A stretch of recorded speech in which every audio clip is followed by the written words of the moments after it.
I think like there's no, I don't think we're gonna ever see another one like this. He out here having fun, but he really, really, really, he's really good. yeah, like And he know it, and he's putting the work in. You can tell. You could tell, yeah, like because he knows where his advantages are, and that shit calculated, man. Yeah. Like, look, man, we can lose about 5, 6, maybe 7 games. Mm-hmm. We'll be the third seed. Everybody gonna count us out, and we're gonna smack them in the mouth. Yeah. Y'all ready? Right. Take their soul away. For real. Take their soul away, cause like for real. You remember how like we used to watch Indy like try to get over give him the ball. Don't give him the ball. Don't give him the ball. He can score in 32 seconds. He can score on 16-minute play like drive. Yeah. He can take all the time out the clock off the clock, bro. Yeah. He's gifted, you know what I'm saying? In a way that a lot of people, you know, like wouldn't. These niggas be running, like scrambling to run for the first down. This nigga scrambled to fucking make a big ass crazy ESPN house. Man, you know, this dude is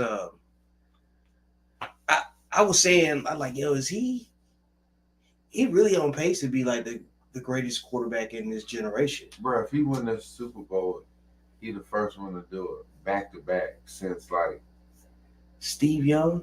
I don't know. Like what? Tom Brady. Tom Brady, yeah. Patriots. You know, Patriots. Yeah. Back to back.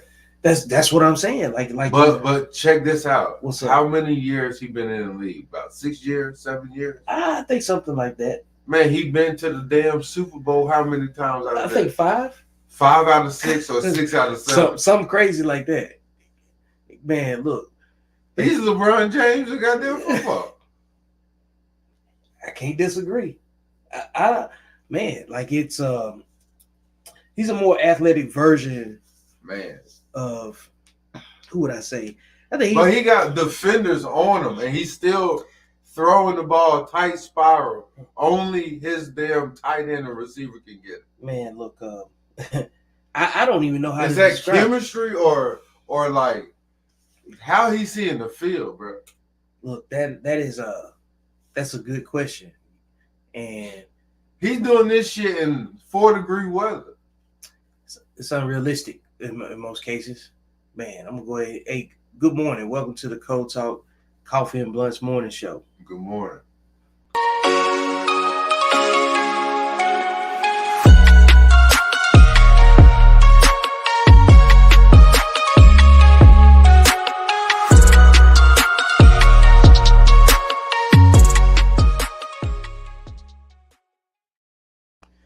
What's up? It's the middle of the week. Also the last day of the month. We done got through January. Man, welcome to the show. Long ass January. It's been a long January though. Shit. We see a lot of stuff happen, you know. January whooped my ass. Man, just stumbled into the year, right? I ain't stumbled nothing. This shit whooped my ass. It just beat you up. I was ready for it. I know. I wasn't prepared. I wasn't prepared for January. I'm gonna say all 24. I'm gonna get prepared for January 25. Yeah, because it's coming. Man, that's crazy. Yeah, like December and January. That's what it was. Yes, that's what it was. December and January. Yeah, I don't know why, but that shit. I mean, I say it's like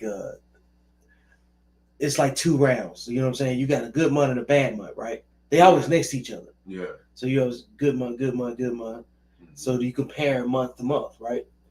Well, how do you know you're doing like better if you don't compare, you know what I'm saying, what just happened to what would have happened this year prior? You know what I'm saying? Like that's why you'll stop and say, man, last year this time, what was I doing? You know, or 10 years ago, what was I doing? So it's important to have, you know, like an optimistic mindset about comparing, you know, what you got going on in the moment to where you were.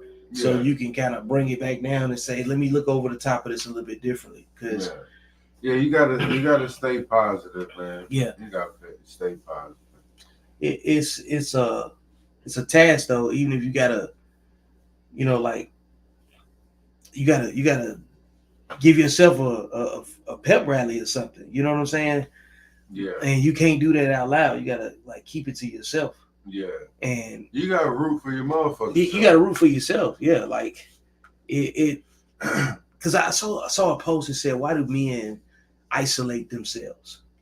You gotta recharge. Yeah, and that's the best word because you ran out of boost, like you like to say. You ran out of boost. Mm-hmm. You gotta recharge your boost. Yeah, like I looked at it and said, man, I do that all the time, and I just look at it as deep meditation. I'm drawing up a plate. You know what I'm saying? Mm-hmm. And I don't know how. Now, what play is this we talking about? Because it can be a trick play. It can be the Super Bowl play. Yep. It can be a playoff play. It can be first play of the season. It can be third and long. Situation. It can be fourth and short.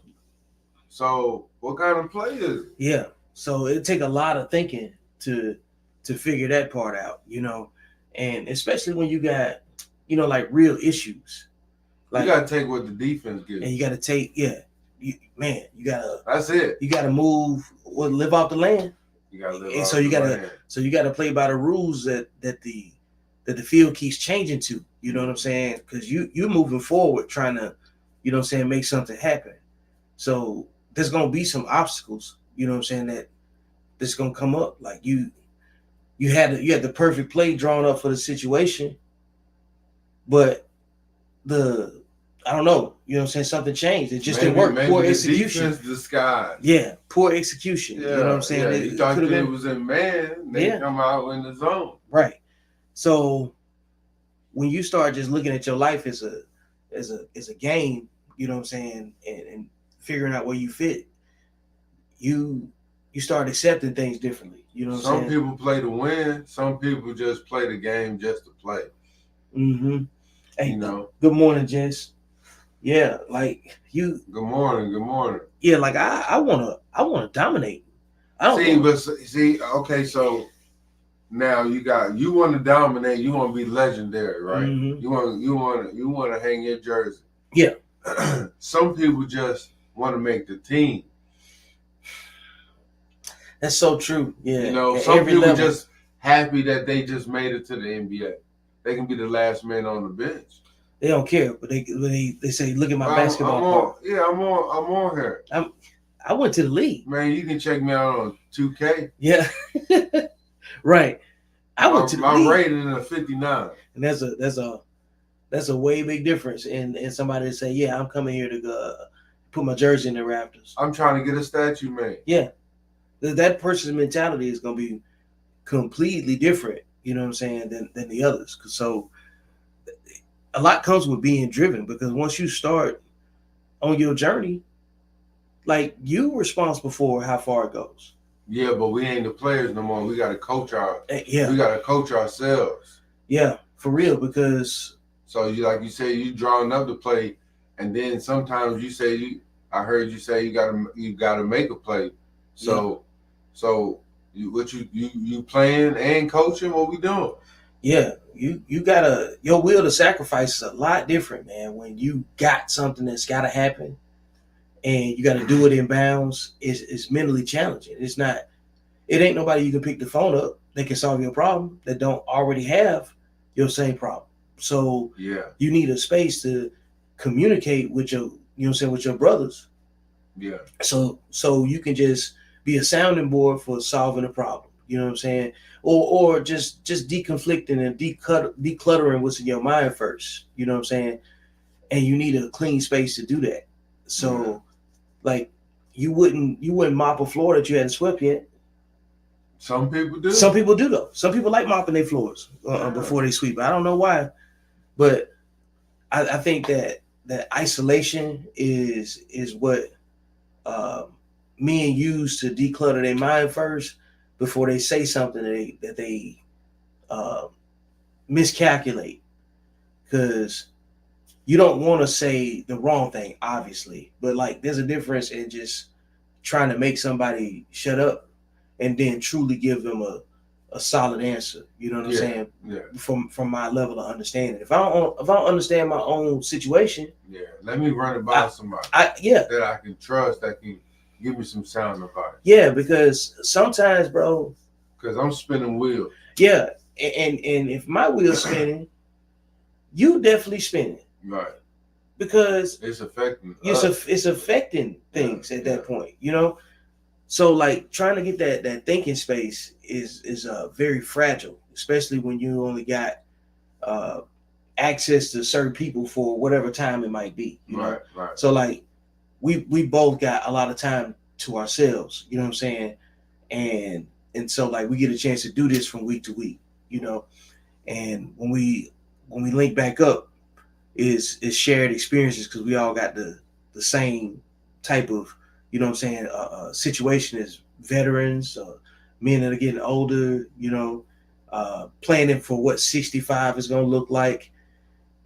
You're not really here in the present to, you know what I'm saying, to be lazy. Nah, man, you can't take no plays off. You can't take no plays off, man. Did you hear that they Social Security moved to 70? Yeah, I saw that. Yeah. And every year that we get older, there's less and less possibility that we're gonna get it. They told us it ain't gonna be there. No. The reason we're not gonna get it is we're gonna die we're before gonna die. Yeah, and they keep pushing the goalposts back. But people, they rather worry about who P. Diddy got them sleeping with and T.D. Jakes, what parties he attend, rather than trying to damn vote for the right person. Yeah. So they can damn help us, because it's supposed to be for the people. Yeah. And like they supposed to be working for us. They doing whatever they want to do. Yo. And because they got us distracted over here with some bullshit, some nonsense. For real. And no matter and the other part of that is that no level of complaint is going to change that reality. So you still got that's the noise. That's the noise. That's the noise. That's just the what you gonna do in the noise? That's what you gonna do in the noise. You know what I'm saying? Because all those things have a lot of impact on your decision making. You know what I'm saying? And if you make the wrong decision, you're gonna get blamed anyway. So these guys, let me take my time. I seen this dude, man. Man, the internet is crazy. This dude got a bunker. He's just a regular dude. But he was planning for doomsday or something, bro. Mm-hmm. He got like a 20-foot container built underneath the ground. Mm-hmm. And he got like this big old door that's like for like radiation and nuclear blast and shit. Mm-hmm. Like he has everything set up, bro. He's ready. He is prepared. He ain't playing with y'all. If he get to the bunker, he gonna reproduce. He's the last man standing. Yeah, because he saw this coming. Because you remember the TV shows used to have the Doomsday Preppers, bruh. He got it. He got a house like this. It's underground. Oh man, yo, some people ready, man. They've been waiting for this level of chaos that he won't never run out of food. He won't never run out of no supply, bro. Bro, it's some people that they go to show how powerful. He on a whole nother level, bro. But he looked like he just in the community, like regular. Like there's no way. Yeah, he is underground. He under there. Listen. He ready. What's above top secret? Probably ain't nothing above that unless he above top secret. Yeah, he got some. He one of them. Yes. Okay. He is okay. You see Back to the Future? Yeah. He's the old guy off Back to the Future. Biff? Yeah, with the crazy hair and shit. Oh, okay, yeah. Doc. Doc. So yeah, he's from another planet, bro. Yeah, because he's too prepared. Yeah, bro. Yeah, like what? Like why are you so? How you know? How you know? What you know? What's going on? Where you been? Who you been kicking it with? Because he might be an alien. Hey man, there's a lot of people out here with more power than a government. Yeah. More resources than a government. You know what I'm saying? more resources to use or willing to use than what the government will be willing to use. Man, his whole life savings, bro. That's crazy, man. Bro, he got that shit. Do you know got that shit figured out? Do you know how prepared you have to be? His friend. Yeah, but this is the thing though. He prepared to be out there by himself and not worry about nothing. Now he looked like he got beds. He don't got one bed. He got beds. He can accommodate. Well, then, listen, he gonna pick some. He people. gonna multiply. He gonna pick some people. Listen, bro. He a midwife and everything. Oh God! Listen, he prepared. Yeah.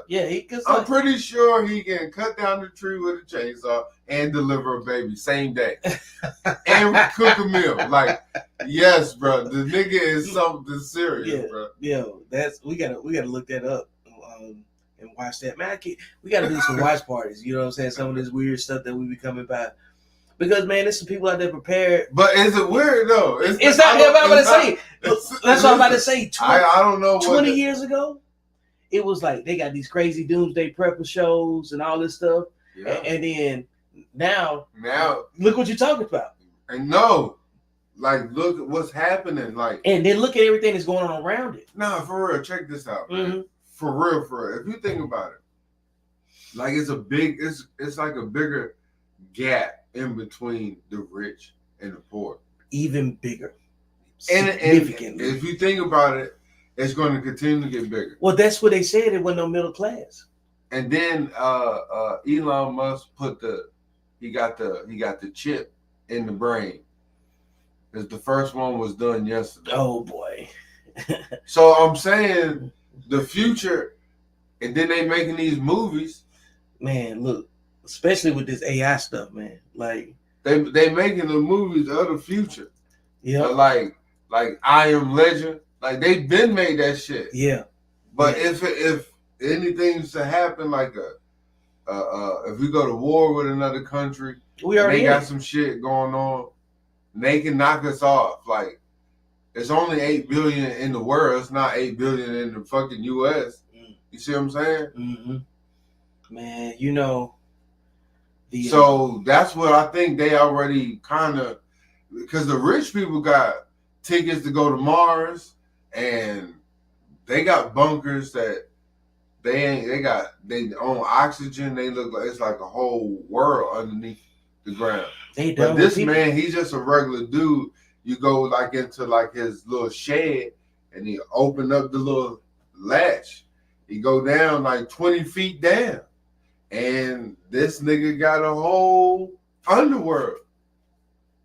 Man, can you post office, liquor store, bank, just a whole apartment complex. It's underground. Daycare, Subway, Smoothie King, Anytime Fitness.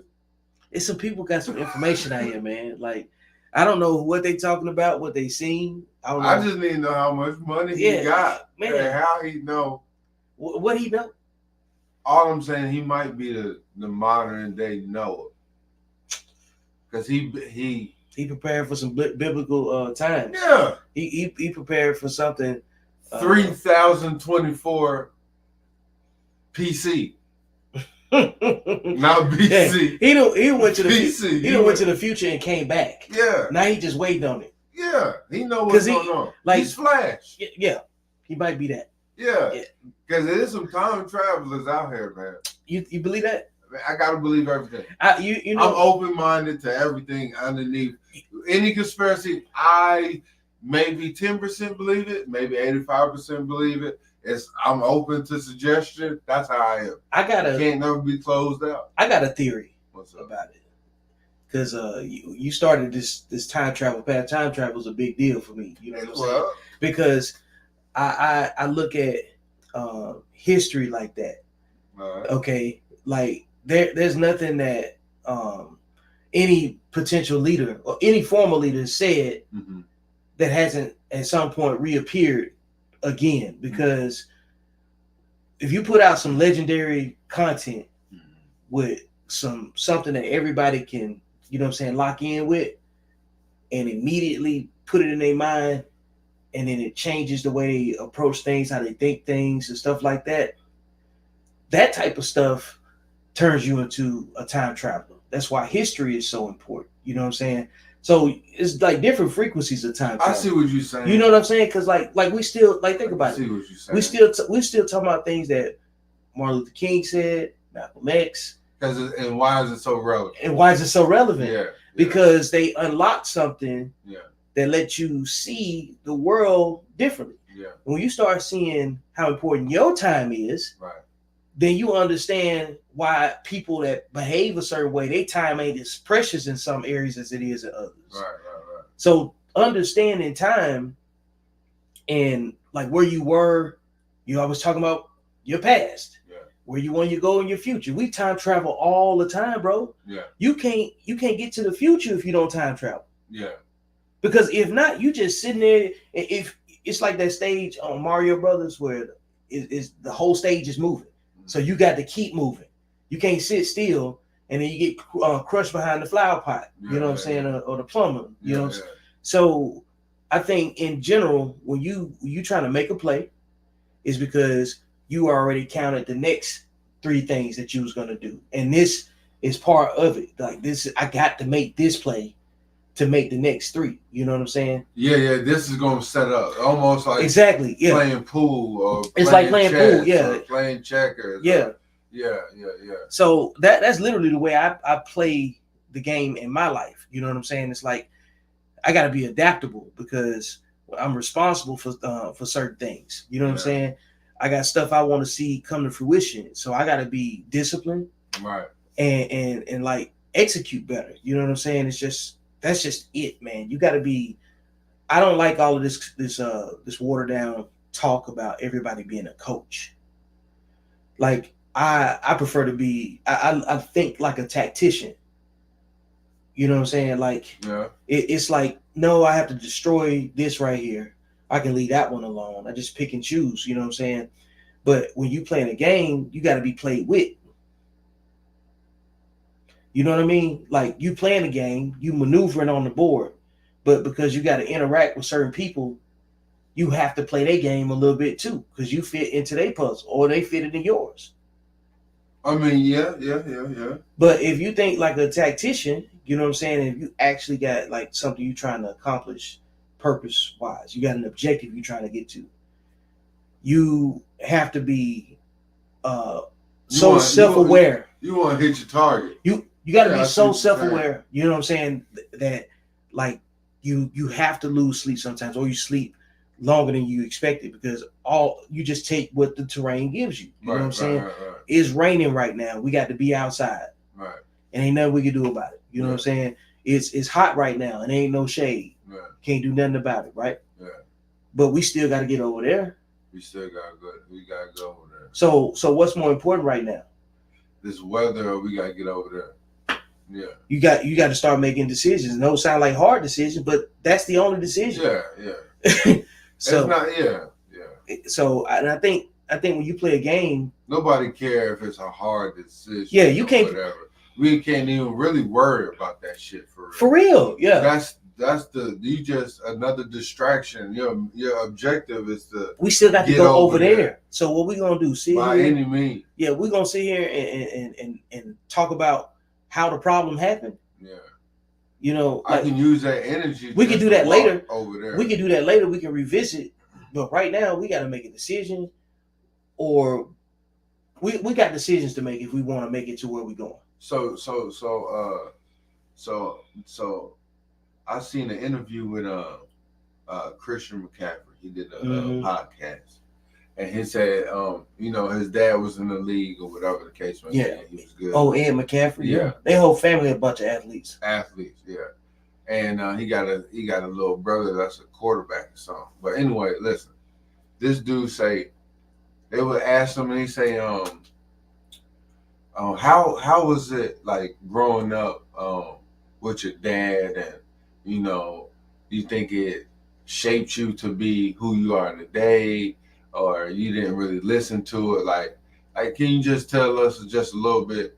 So he was like, his dad was like real smart and like little secret like details. Mm-hmm. So he was like, man, he said he had a like an idol he wanted to be or looked up to, running back. Mm-hmm. Forgot who it was, and he was like, his dad knew him, found out how many like sets or something he was doing training for, and then he was like, all right, cool, then that's what you got to do.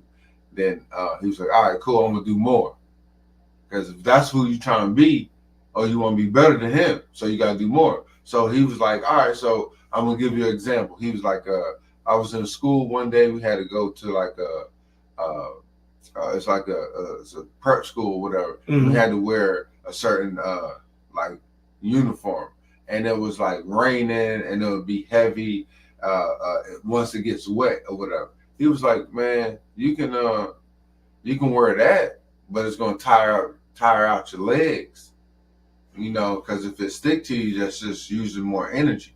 And his dad was like real strategic with that. So now as he gets older, how he take care of his body and what he eat and everything, it's just little things that you don't think that that can help you along the way. But it just start with the little things, man. He's saying, wear like jeans, or do you wear sweats? Sweats are lighter, they're more comfortable, they're easier, that you ain't gonna wear. Like, who's thinking like that? Yeah. That I want to wear this outfit because it's gonna leave like less stress on my body. Because I'm going to the top of, like, I need all the energy that I need because I want to run for 1,000 yards this season or whatever the case may be. I'm thinking 250 today against this defense. I didn't watch the film. I'm trying to win every little way I can. Mm-hmm. That separation right there alone, huge. Is huge. It's a way different.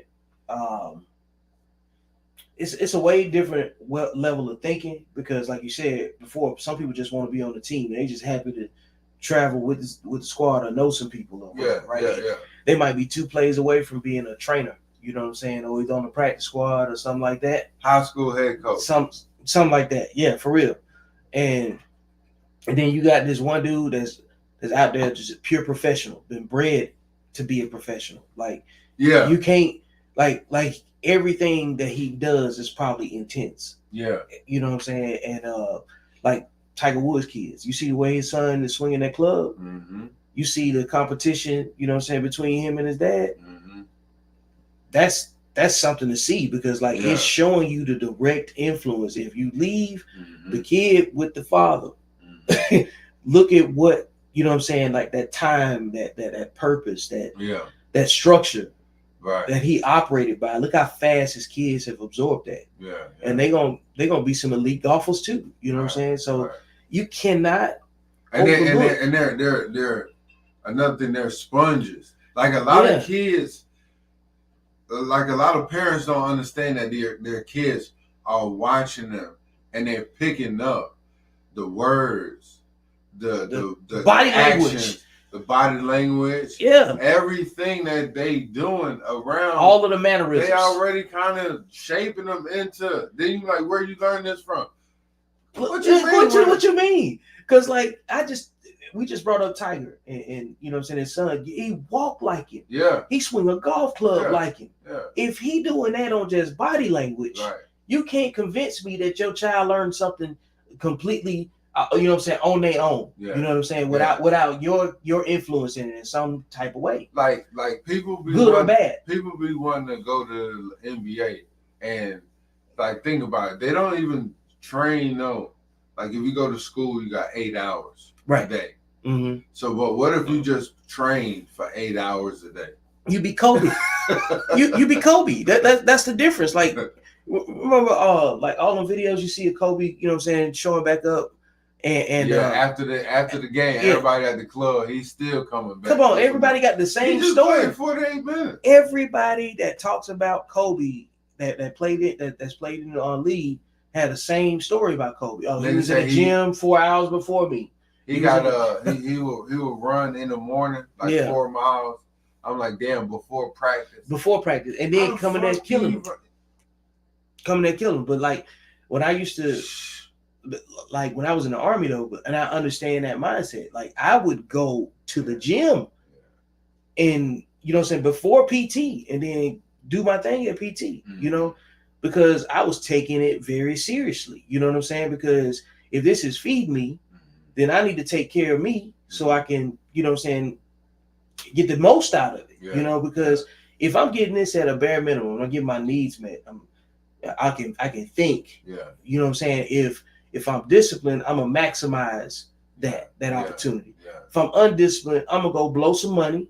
I'm gonna go be in the wrong places. You know what I'm saying? I'm gonna be in a different set of risks. You know what I'm saying, to my life and my personal safety. So now that you already lived that version of your life, and it takes this long to understand why you was moving that way, or it takes this long to even get in position to change it, and then things need to happen a certain type of way, then you start understanding how imperfect, you know, everything is, and you really got to take every moment as part of a larger design. You know what I'm saying? Because if you caught in a moment to moment mindset, every time some come up, it's gonna be panic to panic to panic to panic. So you got to look at like your life in a 40-year window and say, how important is this going to be this far down the line? And what if I see this far down the line, I got to start making adjustments now. And that is the way I believe that disciplined people think about their life. You know what I'm saying? Because I want to maximize mine. I want to be on, you know what I'm saying, on vacation. I just want to be on vacation, man.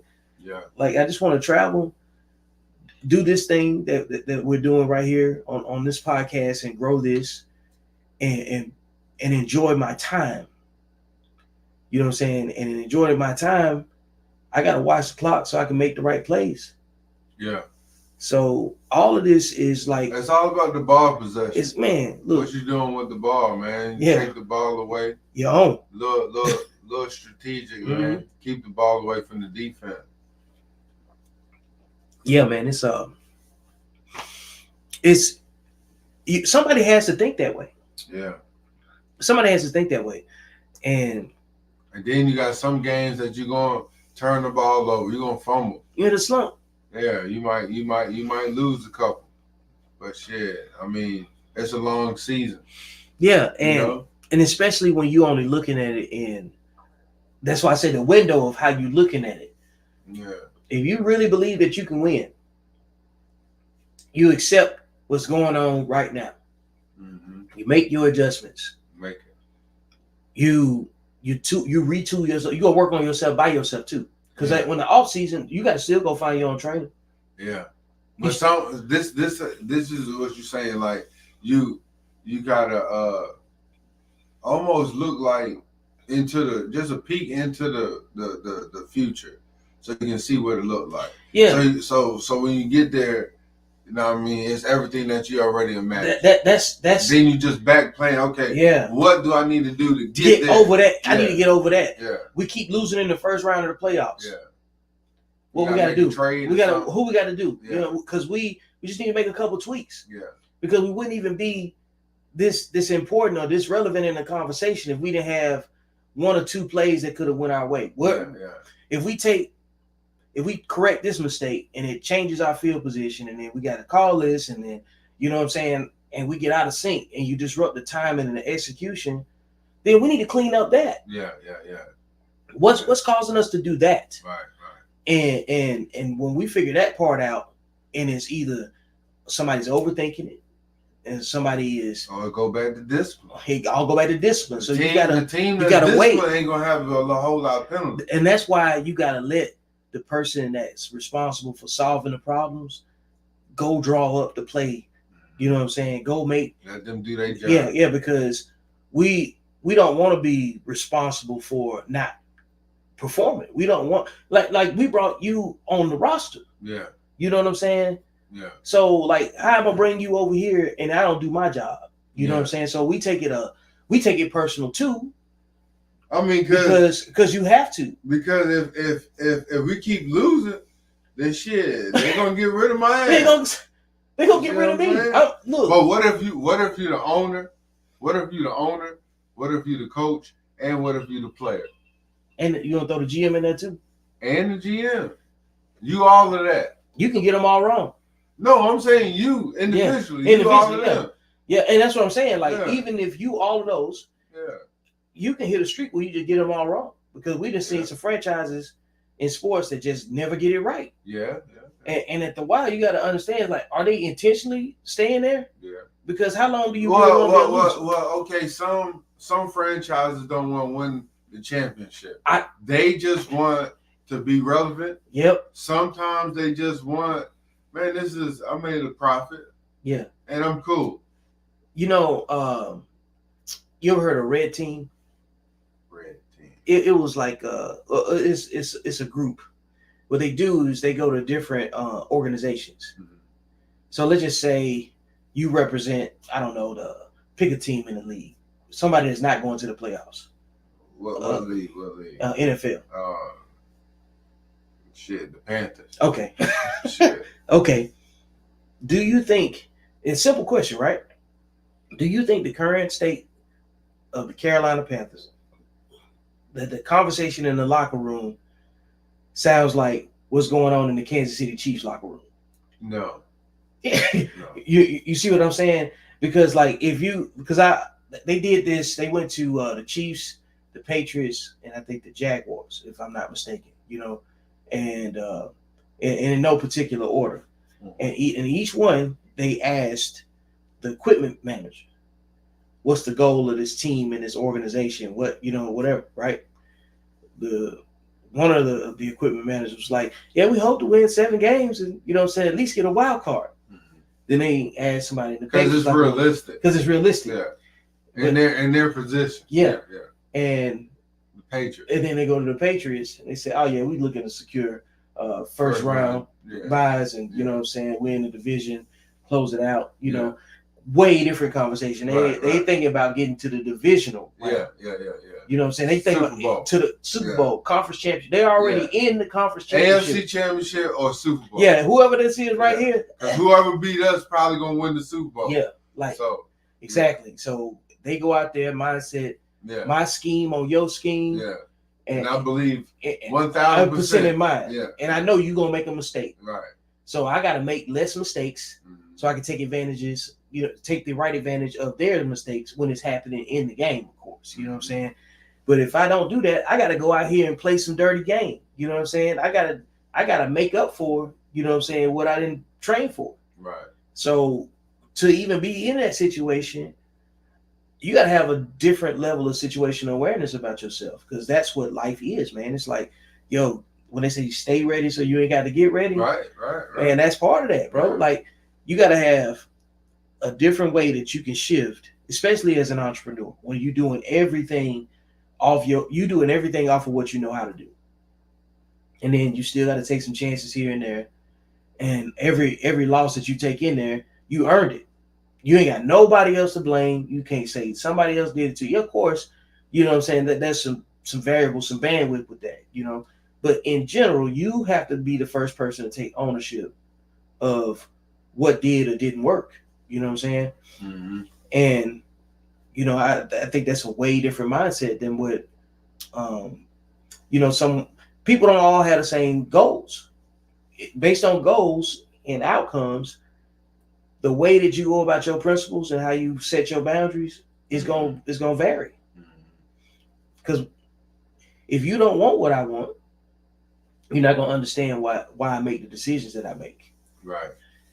And I think that's important. You're not going to really, you're not going to understand. We're on 2 different game plans. Yep. Yeah. And that's just what we're getting on the same sheet of music, has to, at some point, it has to make sense. It's like, you're trying to make this play. We can make both the plays, but it has to be under the right circumstances. Right. So after we understand one play got to set up the other. Got to set up the other play. I might not be able to call your play right now. Yeah. And due to field position or whatever the case may be, I just can't call it. Yeah. And you got to be able to trust. You got to trust me. Mm-hmm. Because I don't want to put you in a situation where, your play ain't set up the best way. Yeah. And we don't want your play to have to be the game winner. Right. I mean, it'd be great if it is. If you win, I win. Yeah, exactly. I mean, it'd be great if it is, but it's my job not to put you in a situation where if you don't do this, it doesn't work. Some people they want to go down there and score. Yep. Some people just want to go and get in field goal position. Some people just want to be in there. See what I'm saying? Because maybe I got a better kicker than I got a quarterback. You got to play to your strength. See what I'm saying? Yep. And some I know this nigga can kick it from 50. I can't, and I ain't got no good red zone options. Yeah. Let me bring the kick out. Let me bring him out. That's 45 degree wind. Yeah. I can't leave nothing out here. I'm on the road too. 40 mile per hour wind. Bring the kick out. What? And those are the organizations that just want to make the wild card. You see what I'm saying? Yeah. So listen, man, I'm gonna have to keep my offense out there. Yeah. We're gonna have to give him a chance. I'm gonna have to, I gotta give him keep a chance, man. But Pat, he look up at the clock. Let's go. Oh, we got enough time. Yeah. Man. Yeah, Pat got them boys together. And he be walking, range walking, like when you he already know what he finna hit you with. He already seen play. Yeah. Like he looking around and they talking trash and trying to rattle him in. Man, no look. He got a completely different. He can clock. throw from right or left hand. Like get the. It look like a damn android too when you look at him. Man. You know what I'm saying? Like a robot out there walking around. But that's how tapped in he is. Even when he had the injured ankle.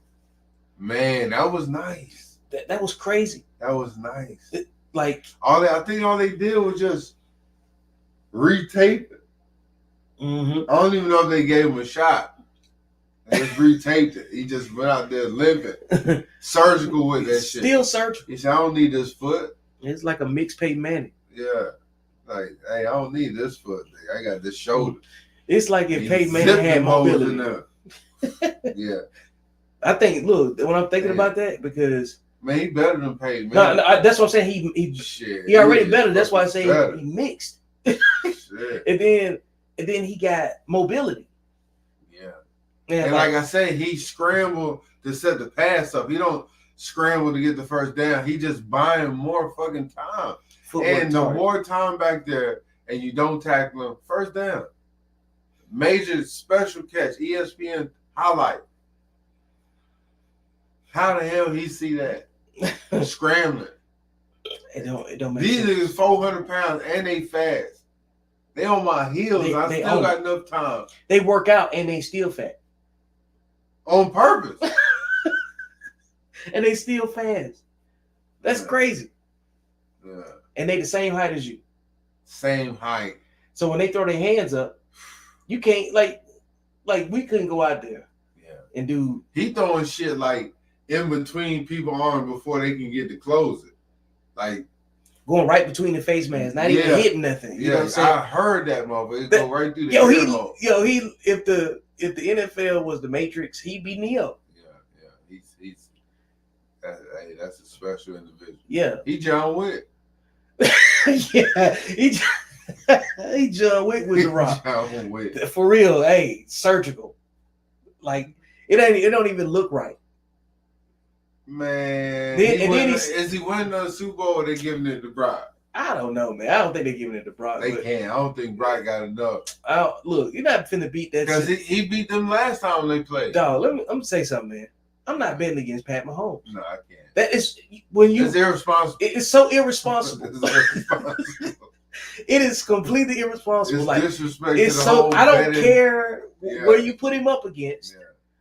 Like, cause what he did in Baltimore on the road, that ain't an easy place to play. Hostile. Come on, he don't care. Yeah. He is I think he's a synthetic human being. I don't, because like even when he talk, you know what I'm saying, people can't stand his voice. And think about his voice, right? Yeah. And he just go out there and like a mixed paid man and pick you apart and like he out there he ain't playing the same game everybody else playing. Nah. No. He still got he ain't playing the same game. He still got a little kid like fun. Mm-hmm.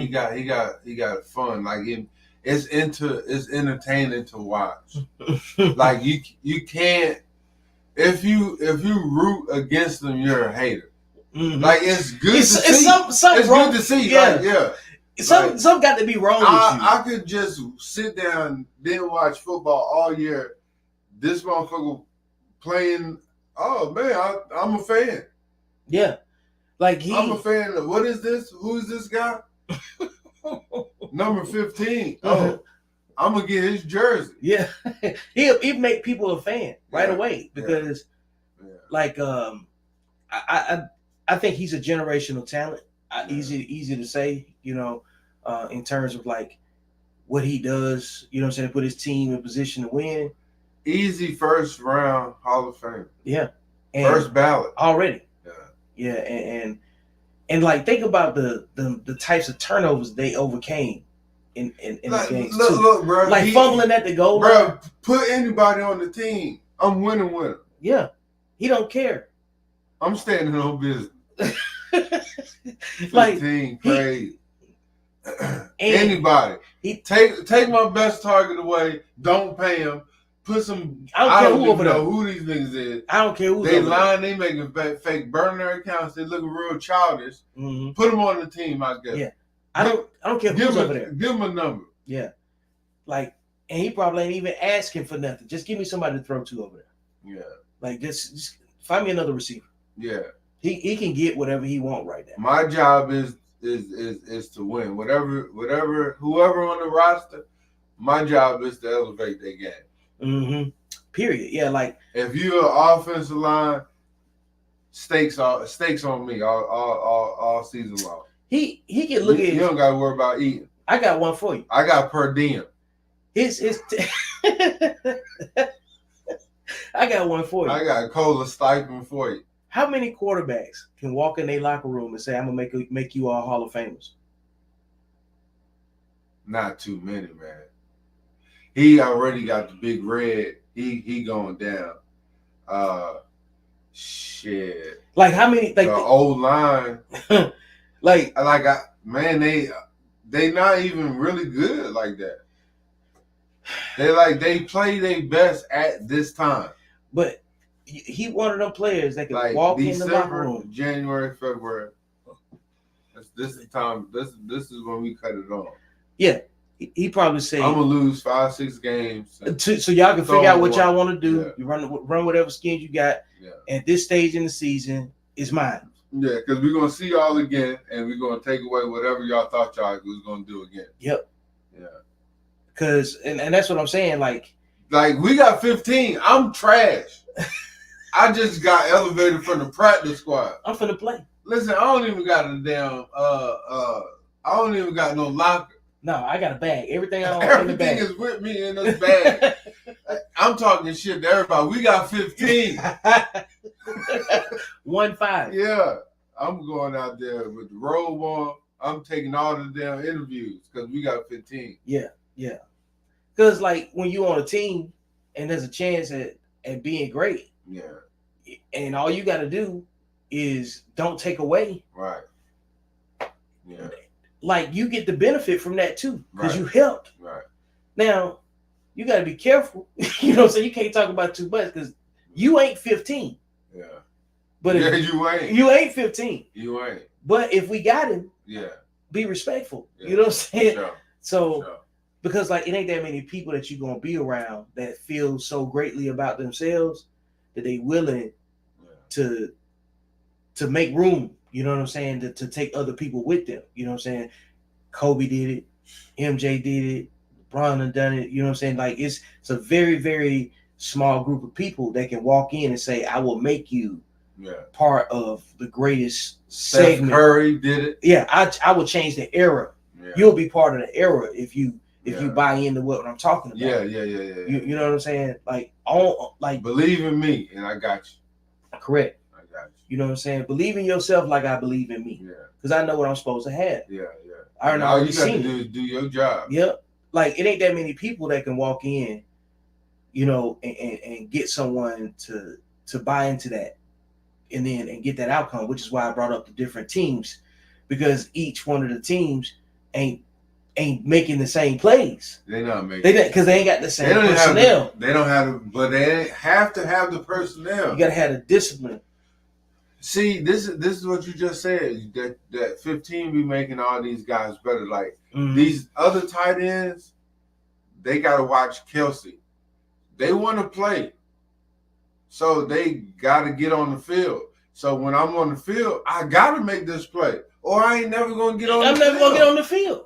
Like it hit. I want to help too. Like I just don't want to get the ring and I ain't did nothing. Yeah, you feel me? I want to be able to. Hey, I want to block for the motherfucker. I want to be able to, you know what I mean, catch the ball when I need it. Like shit, I want to be part of this shit. I want to be part of it. Yeah. But you can't inspire that. All because of 15 though. Because 15 said, "Do your job." Yeah. Because he gonna do his job. Yeah. Like so, if everybody at the top is saying, "I'm gonna do my job," it implies that they know it's work to be done.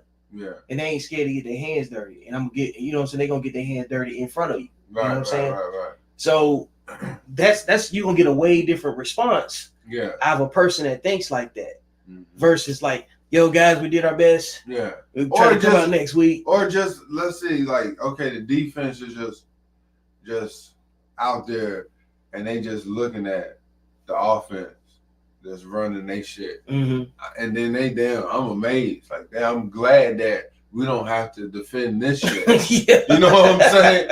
Just looking at it from a different perspective. Like you said, you gotta be respectful, but if you don't know what the hell you looking at, how you gonna be respectful? How you gonna be respectful? And you don't really, and the reason why you don't know if you're being disrespectful or not is because you don't want the same thing as me. But if you got to question yourself, you already disrespectful. But you already being disrespectful. Yeah. Yeah. You see what I'm saying? Because we got 15. We got 15.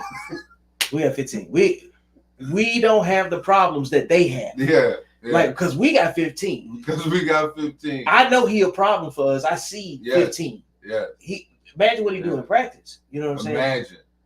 Imagine. And that's where all of the stories come from. And they get ready to talk to me. Hey, yeah, we ain't worried about nobody. And we got 15. Yeah. Because like y'all went in practice today. Yeah. And nothing I can tell you would even make sense. So did you hear the other side of the story was Tyreek Hill was like he didn't sign with him not just for the money, it was because he wanted to be a number one. So his ego kind of like took over because Mahomes and Kelsey is surgical. That's what that's peanut butter and jelly. Yeah, you don't mess that up. That's cocaine and waffles. No. That go together. Yeah. You gotta add +1. You gotta be slot receiver. You gotta work your way into that spot. Yeah. Because he only been here a couple of years. He blocking for him and then getting open. Then we hang people out. On him. Then we hang out. Yeah. After hours. You can't they got a relationship. Yeah. Because that relationship is very important to the success of the team. Yeah. You can't have a team where you got guys that don't kick it with each other. Right. You know what I'm saying? They didn't expect because they know. They know. Yeah. Like they know what he like. They know what he don't like. They, you know what I'm saying? We already was talking about this, so he already looking for this back shoulder. Like he already understands. I know what he gonna throw right here. Yeah. You got to know that. Yeah. You know what I'm saying? Because I got to be the quarterback. If I was a quarterback, I'm gonna be right here, and I'm gonna turn around, and the ball should be coming. Yeah, bam. We play with each other. Yeah. We practice with each other too much. Yeah, like that. That's the way that I would perceive it. You know what I'm saying? Because you got to be able to make decisions. You know what I'm saying? At a moment's notice. I might not be able to get to that, but I know that's how you got my back. Yeah, you know. So like you got to solve that like ASAP. And if you can't solve it, or before you make a decision, you might have to give me a heads up and just say, hey, look, this is a situation I see going on. I know you ain't here, but I figured I'd call you or I handled it, and this is what, you know what I'm saying, just a update or whatever, you know. Sometimes that's all you need. And that's because you got to trust your team. You got to make and it makes you want to make a play. You're like, man, you know, somebody looked out for me. Didn't have to look out for me. You know what I'm saying? They saw something and they protected me when I wasn't able to protect myself. Yeah. When those blessings come, man. Yeah. Those be the real, you know what I'm saying, blessings when you gotta recognize it's a blessing first. Facts. Facts. Because like don't nobody have to stop and do nothing for you at all. And sometimes you just gotta, honestly, man, you just gotta. The first person you talk to is God in the morning. Mm-hmm. Before you even go check your phone, do anything. When you open your eyes, just say thank you, Lord. Mm-hmm. You know, right before you go to sleep, thank you, Lord. You know what I'm saying? Mm-hmm. You gotta be humble, and you gotta understand that all this shit can change. This shit can goddamn go to sugar to shit, or the shit to sugar real quick though. Man, look, you gotta be, you know. I think people, I think humble like what you gotta have a moment for it, but you can't live a humble life. You know what I'm saying? Right. Meaning, because like humble in general means defeated. You know, so you gotta accept defeat in your day in order to really, really be transparent about what's inside of you emotionally. You know what I'm saying? Yeah. And when you take that knee, and you know what I'm saying, in glorious defeat, because you can't have it all. Some days you're gonna take an L. You know what I'm saying? Yeah. It becomes more authentic because you can't feel it the same way when. Yeah. When I say humble, I say like reset, making sure that okay, this shit always can be worse. But I'm grateful from where I'm at because I thought I was gonna get here, but I ain't doing enough. I ain't have enough boost. Yeah. Or you didn't get here the way you wanted to get here. Right. It might take a little longer, like in your head. Mm-hmm. I wanna do this by this year. But shit, all this shit happened this year, so I gotta try it again next year. And it's okay. It's really okay. Just as long as you continue to stay on path, on your course, on your journey, because that's your testimony. Yep. Because you're gonna have to be. You know, we had a pod about making adjustments. Yeah. And this is part of making the adjustment. You know what I'm saying? Like it's like you still got to make plays. Gotta make a play. So if you don't adjust what you're doing right now, your greater outcome is gonna be further away from you. Yeah. It doesn't mean you still can't get there. You just got to take a different course of action. You know what I'm saying? And you gotta sacrifice some shit. You got to sacrifice. Sometimes you have to. You gotta give up some stuff that you thought you needed to get some things that you really do need. Facts, man. Look. Yeah. And all of this is like what makes up a man's peace. Mm-hmm. Like everything we talking about, you know what I'm saying, and trying to come up with what it takes to make a play. It involves like being at peace so you can solve the problem. You know what I'm saying? Because there's noise, there's chaos. You know what I'm saying? There's and this is outside of you. Mm-hmm. Not even to mention, you know what I'm saying, the things that you still have to reconcile before you can make the right decision. You know what I'm saying? To get out of your, like, that's really called being in your feelings. You know what I'm saying? That's what I equate that to. Being in your feelings is like you trying to solve a problem, because like if you don't reconcile it with your feelings first, you can't think about it the right way. Mm-hmm. And everybody's feelings is not set up the same way. Man, look, the case in point, everybody loves associating their feelings with the zodiac. Mm-hmm. I act like this because I'm a Leo. Mm-hmm. I act like this because I'm a Sagittarius. You know what I'm saying? You know, people align the zodiac with people's behavior. You know what I'm saying? And in a lot of cases, it's kind of spot on. You know what I'm saying? Mm-hmm. On whatever, it depends on the frequency you communicate on. Like, because you got somebody that want to justify everything for you that they do, and it ain't gonna make sense to a person that's thinking on a different frequency. It's like, hey, why did you do that? Mm-hmm. And because I'm a Leo, is not a good answer for that person. Right. It's really not a good answer for yourself. In general, yeah. You know what I'm saying? Your zodiac can't be, you know what I'm saying, part of your excuse palette. You know what I'm saying? So you gotta say, hey, look, can we make it over there with that decision that you have right now? Yeah. And we probably could, But it might take us a little longer. Yeah, we might have to chip away at that. Yeah, and it's a detour fucking with this decision. And for real, there's a reality where there's a space that is absolutely necessary, because you might have to grieve. You might have to take a knee. You might be at a low moment where you like, yo, I'm truly down, you know what I'm saying, right now. Yeah, time out. And let me take a time out, you know what I'm saying? Because even if you win, you still get scuffed up. Yeah. Every 3 months, you get a timeout. And, man, look, for real. Because even if you winning, you still getting beat up. Mm-hmm. You want to get beat up with a W, or you want to get beat up with the L. Mm-hmm. And sometimes you're going to have to take an L so you can come back and replay your possession, and maybe put this play over here this time and put this play over here. Maybe we did it on the wrong side of the field. Mm-hmm. Maybe we missed, you know what I'm saying, like one of their players in a film study. You know what I'm saying? Do they know our plays? Mm-hmm. Like you don't know why you know what I'm saying, are completing something or not. If they know our plays, that's fine too.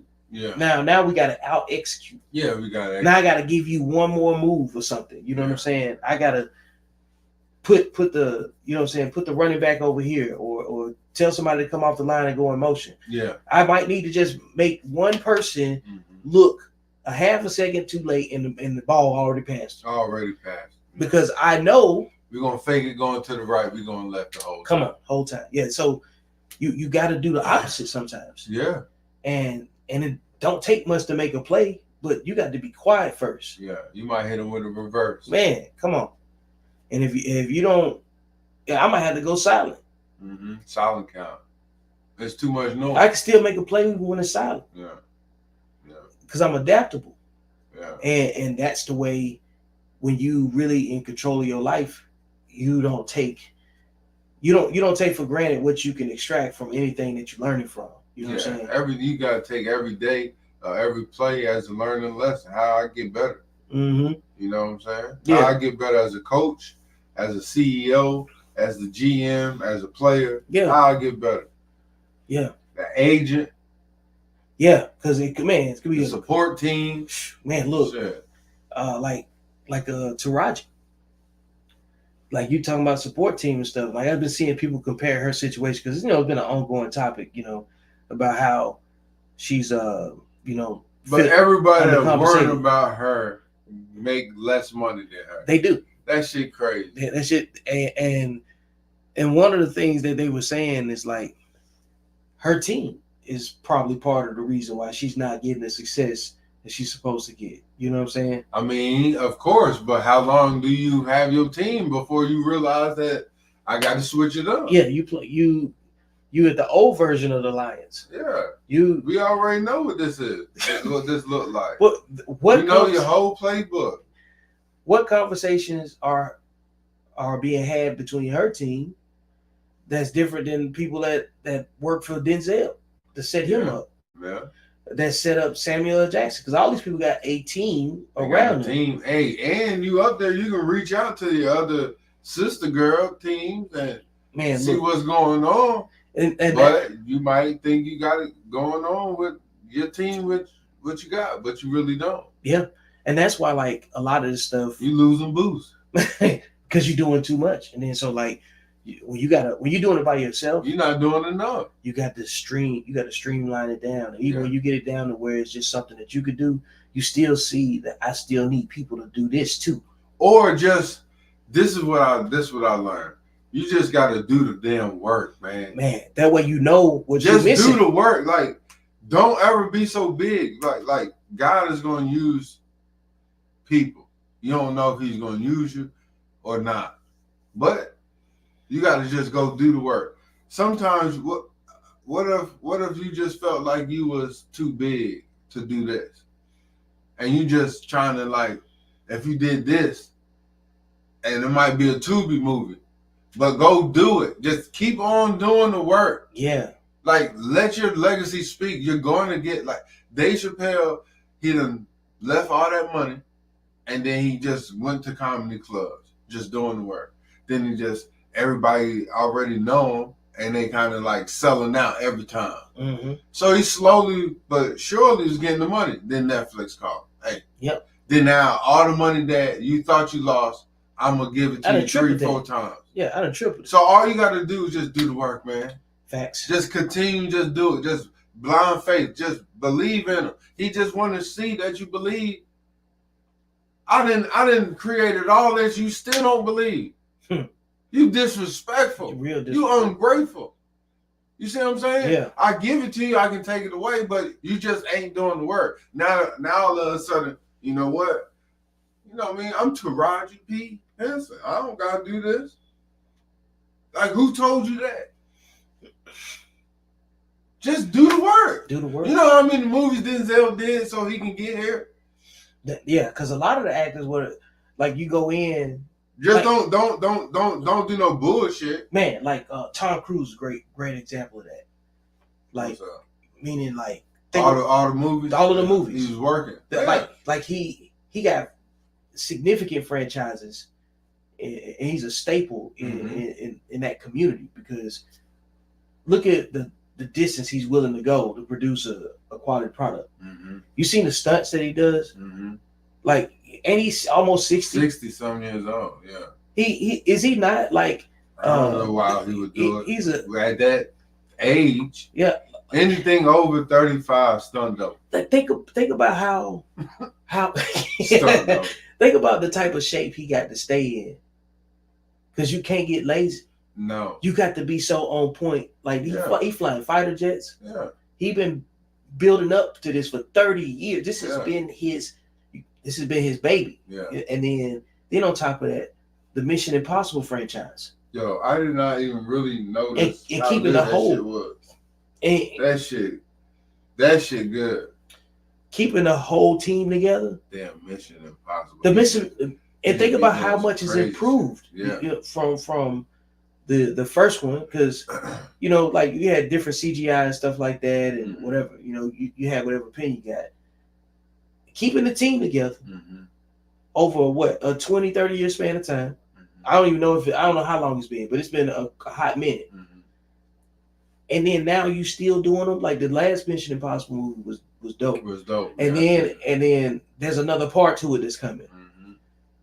Like, that man has been on a movie set all of our natural life, because the Lost Boys. You gotta understand, God give you a gift. You just gotta keep on spreading the gift, giving the gift. That man's a cyborg. Yeah. And like, watching, he still look the same. He still look the same. He run off AI. He got a dead sprint in something. Yeah. He riding motorcycles. He running off AI. He got too much boost. He got too much boost. Some of that damn boost. He jumping dirt bikes off the side of cliffs. Into a parachute. And saying they doing that 6 times a day. Yeah, I'm gonna do that. Just so you have enough. I didn't like that. I ain't like that. I don't like the way I came off the bike. Yeah. What? After I stick this land, let's do it again. So think about all the practice. We should be done by 6:30. Yeah. Think about all the practice that he had to do before he even brought it to the set. Right. Think about the money that they would have to build just so, you know, to build a structure so he could do the stunts off of. Right. To practice. Yeah. Like, and he all over the world with it. And you can't do that. He all over the world with it. You can't do that by yourself. Your team. Man, your team got to go organize everything. The team wants you to win because we got 15. Bro, there's no room. That's day 15. Yeah. That's day 15. Yeah. Tom Cruise, day 15. Hey, do a good job for Tom. I'm gonna get you right. We got the next 6 Mission Impossible movies. Yeah. I'm gonna get you right. Like, even if it came down to, like, say what you want about Fast and Furious, right? Yeah. But it's 10 movies. Yeah, they and even if they bad, they still they still gonna show up. Yeah, still know. Yeah, like, ain't nobody gonna quit because the film trash. Yeah. Somebody gonna go watch it. Yeah, like, you imagine you just responsible for the catering, right? Mm-hmm. You gonna talk shit about the film that's employing you? No. That's crazy. No. You gonna ride with Vin Diesel, you know what I'm saying, till the wheels fall off. Because everything he do hit. The Rock tried to take him out, man. Come on. You know. The Rock, the new Vin Diesel. Yeah. Man, look, you brought up John Wick. You know what I'm saying? John Wick with The Rock, matter of fact. But you're not finna ruin no relationship with a Keanu Reeves or any of these other actors. I know. When you don't even have to be on screen. So you got to shut up. Yeah. You really got to shut up. Yeah. This is one of those situations where I say you can't have the least amount of resources and think that you can make the rules. Mm-hmm. If somebody can come in and say, "I'll make you a millionaire," you know what I'm saying? And all you got to do is what you do right now. Mm-hmm. So you mean tell me all I got to do is pull up, shut up, and do and stay in my lane? Yeah. And all I got to do is just show up and be accountable and not make the spot hot for no reason. Just imagine how much money you made if you made me $1 million. Come on, like that right there is what I be talking about. Relationships, relationships worth having are rewarding relationships. You get something. You either get an understanding about yourself. There's something to take from it that say, you know what, man, I'm glad I know that person, or I'm glad that person sees my value too. That's the only way you have your value, you know what I'm saying, recognized is when somebody says, I want your support on this. Because I haven't seen anybody perform, you know what I'm saying, and be trustworthy. Because there are people that'll do whatever I tell them to do, right? Right. But you believe in what I'm doing, so I'm going to look out for you. It ain't that many people that you're going to get in life that's going to literally see what you're trying to become. You know what I'm saying? They just hanging around, just wait for something to happen. That way they can take advantage of it in good or positive way, positive or negative way. Yeah. Whether they want to get close to you just so they can talk crazy about you later, or they want to, you know what I'm saying, step aside and be able to take credit for something. Like you don't ever know what nobody's motive is. Yeah, you never know. But you can't live your life thinking about. You can't even work like that. Yeah, you just got to keep performing and keep. Like the reason they talk about you, because you are already doing the work. You. Mm-hmm. That's why. Yeah, man. No amount of money can replace who you are. God made you, and you priceless. You feel me? So you gotta understand that, like, people gonna talk shit about you, man or woman. They're gonna talk shit, and there's nothing that you can do, and it ain't even personal. They just have something that they dealing with, and they projecting that shit out on you. That's it. That's it. It's simple as that. People receive you based on their level of self-esteem. Yeah. So if you at odds with yourself, if you're at odds with yourself, every time something negative happens, you can make something negative out of anything. It's easier to blame somebody than rather do the work. Yep. To be better, because it takes a lot of work. Take a lot of work to be better, and to, like, you know what, be honest with yourself, account for some bullshit. Hey, I got to do better in this area. Yeah. I'm fucking up right here. Yeah. And then, it's hard to do that, but it's easy to just, I don't like that motherfucker. You don't even really have no reason. I don't like it. Yeah, I'm just going. I choose hate today. I choose violence. Yeah, I choose hate today. So sometimes it happens that way though. It's just as simple as that. Don't try to figure it out. No, don't worry about that shit. You really can't. And use that energy to be better at something that you wanted to do. You got to forgive yourself too, a lot more than what you really realize, because, like, forgive yourself for, what I'm saying, whatever oversight that you had. You know what I'm saying? Because, like, you put this on you. Right. So forgive yourself. You gotta love yourself. That's part of loving yourself. Forgiving yourself. Getting yourself in shape. If you feel like you unsexy or unhandsome or whatever the case you are. You ain't the best version of you right now. The best version. Just work on you. Just do the work. Yep. You'll be all right. In 3 months, you'll be all right. Yep. And that's what my man just said too. Every 3 months, that's called a reset. When he was talking about I was talking about that defeat. That timeout. That timeout, man. Yeah. You got to take a timeout, man. Like, you just got to, because you got to understand, man, where we at. Because you got 4 quarters in the season, mm-hmm. and take the time out to assess the situation that you got going on.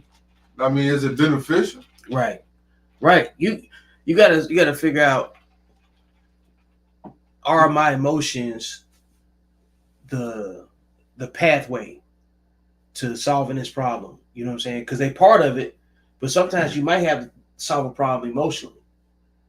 You know what I'm saying? So you got to make sure you got that lined up, because when you have to deal with a high energy like emotions. Yeah. If it's spoken the wrong way, the wrong tone, like that's why I said the tonality of everything, the nature of the conversation, the time and place, whatever. If you say it at the wrong time, it's gonna communicate a completely different message. Yeah, it hit different. Yeah, it hit different. Like you can't wait to a funeral to talk crazy about somebody making a scene that ain't got nothing to do with what's going on here. I mean, you could. You see, but what you communicate though. Okay, so check this out. So this is going on the internet. I forget where I seen it. The little girl speaking at her mama's funeral. Mama passed away, and some people at the funeral that the little girl already kind of heard wind of that these people don't like her mama. So she was like, "Hey, why are you here? You don't even like my mama. Is why it the one she had the glasses on?" I don't remember the whole thing, but just to clear the air, like I'm standing on business because my mama ain't here to defend herself, and don't be faking it just because you lost somebody. Like, what you here for? Why are you here? Get out. Like you ain't even, security. Yeah. You ain't even allowed at the funeral. How you get in here? Yeah. You already don't want this bad energy. You already disconnected yourself from the family. Yeah. And then you gonna show up too. You showing up. That's crazy. That's crazy to me. That's so delusional. You know what I'm saying? And that's what I be talking about. There's people out here just dedicated to just disruption. Yeah. And they don't care about nobody else's peace. They care about getting attention. They care about being seen. Yeah. Because they like making scenes. Like there ain't no type of conversation that you can have to justify why you bring you've announced what side you chose. Mm-hmm. And now you gonna wait till the person's funeral mm-hmm. to all of a sudden, you know what I'm saying, like pretend even longer. Mm-hmm. You ain't even got to pretend no more. You didn't even have to come. You had to come. And that's what I'm saying. You performing. And there's a lot of people that like performing like that just for the sake of getting attention. You talk shit while you was getting dressed to go to the funeral. You going to the funeral to a person that you dislike. That's delusional. That's delusional. A lot of stuff out here is really mental illness. Like, That's cold blooded. I'm gonna take the time out to call off of work to go to a funeral to a person I dislike.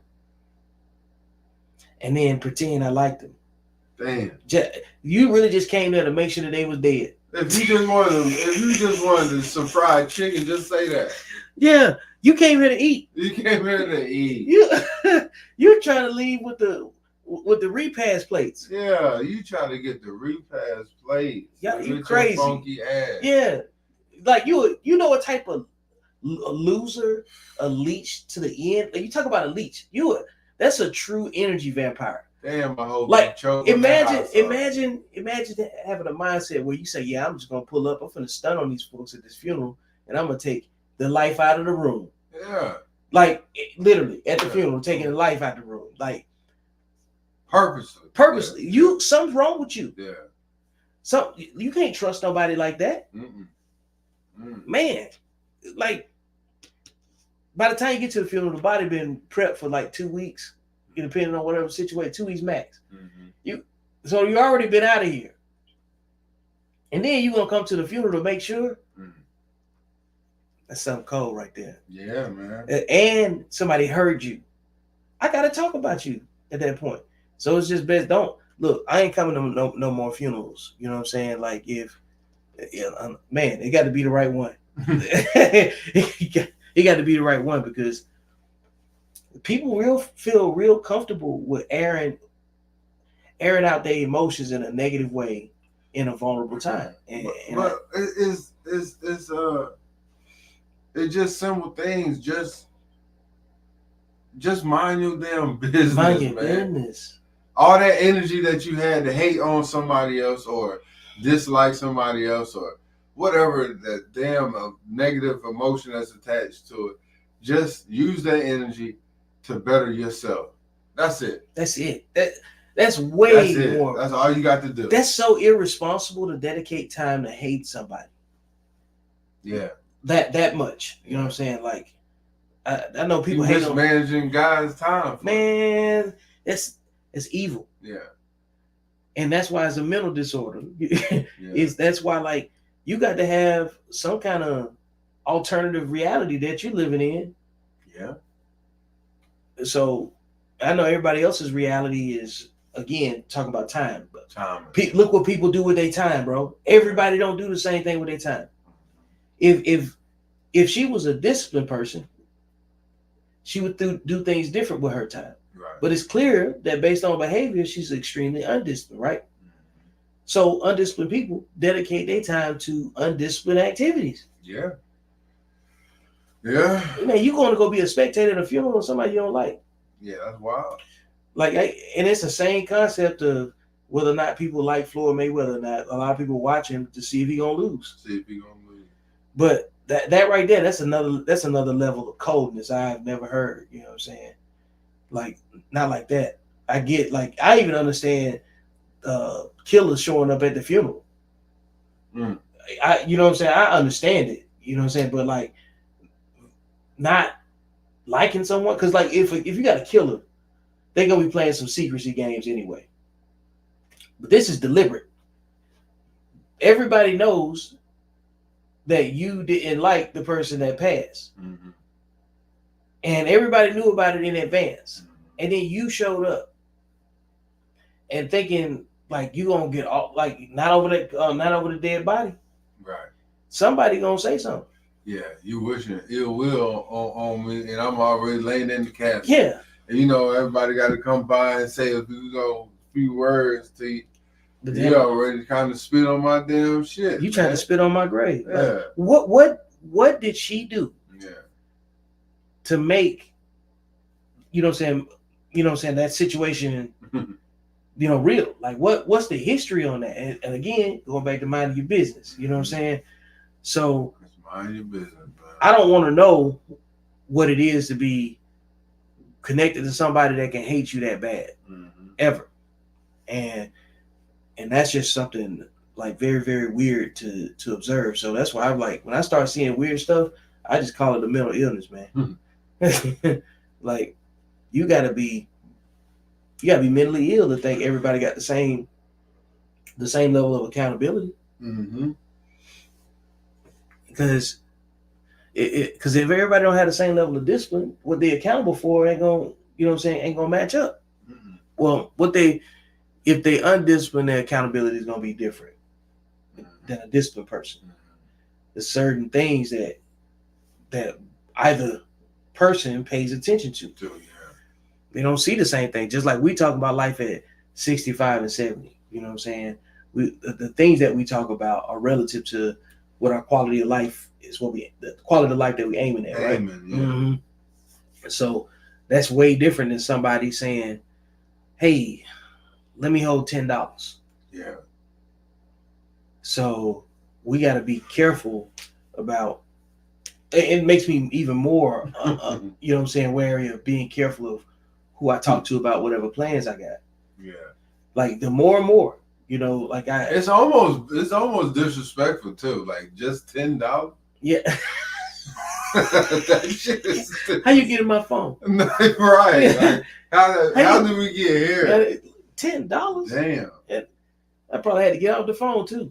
Yeah. I gotta call you back. Hey, what's up, man? I had to take this call. What's up? Hey, man, you got $10? Yeah.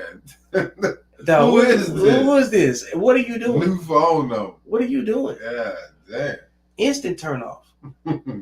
Like, ugh. So that's why I be understanding, like, when women be complaining about broke dudes that need to borrow their money. Yeah. How you attracting these people? Because they repulse me. But it's a different type of broke. Way different type of broke. And I say that because it's like, it's levels to it. No, it is, but nigga can just be broke at the moment, Yeah, but then some of us be like broke in. Yeah, some people be broke because they mentally ill, broke spirit, yeah, broke financially, like broke all the way. Yeah, and it's weird because a lot of women say that they don't want this broke dude, this, that, and the third. But because I don't know. Like I feel like sometimes a woman can, help elevate a man. Yeah. You know what I mean? Yeah, of course. And then vice versa. Mm-hmm. But then it's just like, nigga, you don't got shit going on, and you expect to get some pussy? You're crazy. You're delusional. None. Like no house, no car. You need everything. No job. You can't put nothing on nothing. You an adult. You an adult toddler. You're dependent. Yeah. When you need everything. Yeah. That's what you are. You got arrested development because, man, I understand, like, you could mess up and stuff like that, but how were you operating when you messed up? What was you doing? What did you already have? Because, like, your mistakes is gonna be relative to what you already doing. Yeah. So, like, what's the story behind it? Yeah, what? I mean, listen. I don't know, but it be. It's a Tubi movie behind it. It's man. Just because in the age, in your big age, and your age could go from like 21 all the way up to whatever. But I'm like, damn, you don't got no motion. You ain't start at 15, 16, 14, 13, 17, 18, like. None of those. Wild. That's wild to me. Yeah. Like, what was you doing?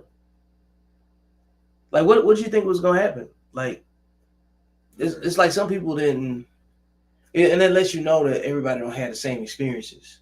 Yeah. Yeah, and that's the part. Like, when you start asking them questions critically, you start thinking about everything that could have happened. Yeah. In a situation. So, like, but you don't get that until you get to a certain level of experience in life, because in your 20s or 30s, you just look at something and say, oh, that's dumb. I would never do that. Mm-hmm. Or in your 30s, you like, I could do that better than that person because you competing. Mm-hmm. Then in your 40s, you like, there was no prize for the competition. Mm-hmm. And then you're looking back at your 20s like, yo, that was dumb. You know what I'm saying? And then now your 40s, you like this, you stare at everything. You look at it a couple times, or you just don't even pick it up at all. You know, it don't speak to me. I don't speak to it. You know what I'm saying? And it's like you appreciate your energy even more, because how many times you have been somewhere just sitting down minding your business, and then somebody comes sit down and just tell you their life story. Mm-hmm. And it's different when you are like you ain't even been outside nowhere, because we don't really be out like that. Yeah. You don't go to no clubs and stuff like that for real, or whatever. But there's one time you decided to pop up at a bar. And how many times you done that, and then you see about 5 or 6 people that that ain't seen you in a minute. But that's what I'm saying. Yeah. Like if you trying to reset or regroup, try to charge your boost, don't go out. Don't go out. Because you already know that they coming to dump. They're gonna come. They out there. Yeah. Like they out there. They looking for you. They looking for you. Yeah. Oh man, I ain't seen you in so long. Blah blah blah. Yeah. And maybe that's your like your gift or your job, what you're supposed to do. You might be supposed to help them along the way. That's what I'm saying. There's a time to be out. Yeah. You got to put some boundaries on it, because number one, you got to go out. Yeah. You can move into the bunker when it's time to move into the bunker, like you talked about before. Yeah. But you got to keep your ear to the street to see what's going on sometimes too. Yeah. You know what I'm saying? Because the situation awareness that you got to have is important to you accomplishing your goals. Mm-hmm. You know, so if you got to be aware of, like, if you think about stocks, you got to look at world news. Yeah, because everything is going to affect. Yeah, it's going to affect it in some kind of way. But a person that ain't thinking about no stocks, they don't care about nothing about the news. Mm-hmm. They're not looking at the news for the same reasons. Mm-hmm. Some people just want to see who got shot today. You know, somebody just need to be nosy. But them folks that's worried about stocks, they don't care who got shot today. They don't do that. No, they don't give a damn. Y'all looking at the wrong thing. Correct. So y'all looking at the same thing, but for the wrong reasons. Yep, for vastly different reasons, mm-hmm. and your reasons are tied to what you want to, you know, so why you want to accomplish certain things. Mm-hmm. So when you start saying you want to be an entrepreneur, a businessman, or a businesswoman, and you want to be successful at it, you just got to take in more information that don't even have anything to do with what you're doing. Sometimes you have to just get a peripheral, you know what I'm saying, how big the problems of the world are, mm-hmm. so you know where you fit in there too. Because if you don't, every time something come up, some nigga might be down 10,000, some of them might be down 100,000, 10 million. Somebody might be down 10 million. Yeah, you're right. Some just cost $10 trillion, and you over here not minimizing your situation, no. but saying, you know what, it could be way worse. Man, listen. It could be way worse. It could. I could have the same problems and my house on fire. Right. Because the people that are in these situations, they had the same problem before chaos hit them too. So it's or you can have a big old house and you got terminal illness. So many combinations. A whole lot. So many combinations of you know what I'm saying, like negativity that could just, you know what I'm saying, alter your whole life. Mm-hmm. Man.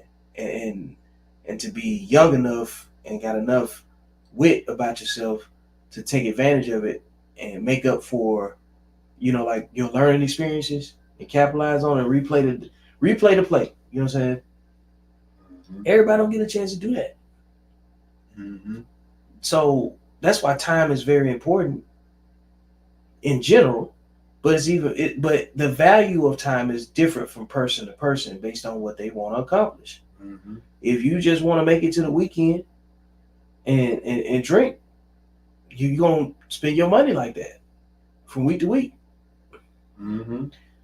You're going to eat from moment to moment, and you're going to recharge your battery differently. Yeah.